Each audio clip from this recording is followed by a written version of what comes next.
there's actually lots of stuff. So we got our little mold. It's so cute, it's like a little pool like I predicted. We got like mixing cups. It's like plastic. Yes. And then we got floof.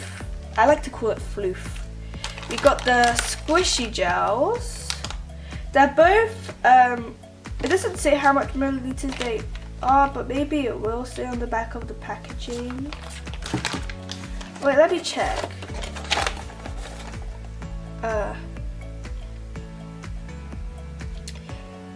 It doesn't say exactly, but it is quite heavy as like the thing.